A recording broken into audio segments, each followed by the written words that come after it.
Assalamualaikum warahmatullahi wabarakatuh. Tak kenal maka tak cinta, dah kenal jangan jatuh cinta. Nama diberi Nur Sofia Radah, wartawan anda pada hari ini. Kini saya berada di Auditorium Kompleks E Putrajaya sempena Majlis Apresiasi Kecemerlangan Kurikulum SMK Putrajaya Pesin 14-1 bagi tahun 2026. Majlis ini diadakan untuk memberi penghargaan kepada warga sekolah yang telah menunjukkan peningkatan prestasi dan kecemerlangan dalam bidang kurikulum.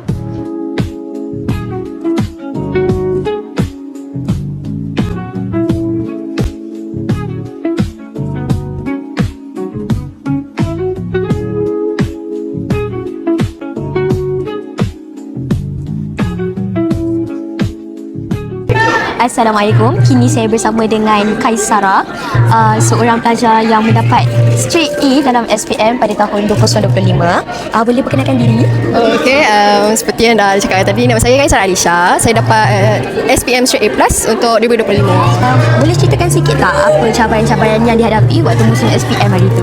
Okey, yang ni saya rasa semua orang dah pernah rasa lah kan cabaran ni. Penyakit M, malas. Dia macam bila SPM ni tu je lah, dan kita perlu push through kemalasan tu. Boleh kongsi beberapa tips untuk pelajar-pelajar batch 09 yang akan menduduki SPM tak lama lagi?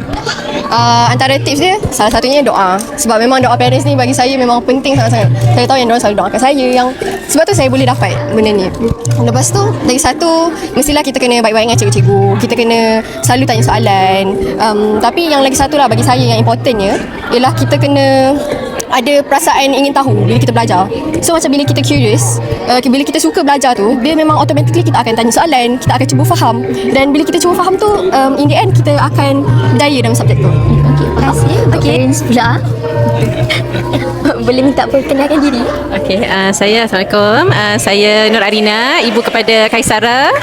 Dan ni ayah kepada Kaisara lah. Apa perasaan tuan dengan puan apabila dapat tahu akak Kaisara mendapat straight A dalam SPM hari itu? Okey. Alhamdulillah, saya sebagai ibu bapa, kami sebagai bapa alhamdulillah bersyukur sangat-sangat dengan kejayaan Kaisara. Alhamdulillah, hasil usaha dia dan juga doa kita semualah, dan juga guru-guru pun saya ucapkan terima kasih banyak memberi tunjuk ajar kepada Kaisara. Terima kasih. Saya ucapkan kepada parents dengan akak Kaisara tahniah atas straight A. Saya juga mengambil kesempatan ini ingin mengucapkan tahniah kepada semua AJK yang telah melaksanakan program ini dengan lancar dan jayanya. Alhamdulillah. Terima kasih juga tidak terhingga kepada Tuan Pengetua dan Barisan Pentadbir serta semua warga sekolah yang telah memberi sokongan dan komitmen dalam melaksanakan dan melancarkan program ini. SMK 14-1 terus cemerlang. Alhamdulillah, dengan ini berakhirlah sudah majlis kita pada pagi ini.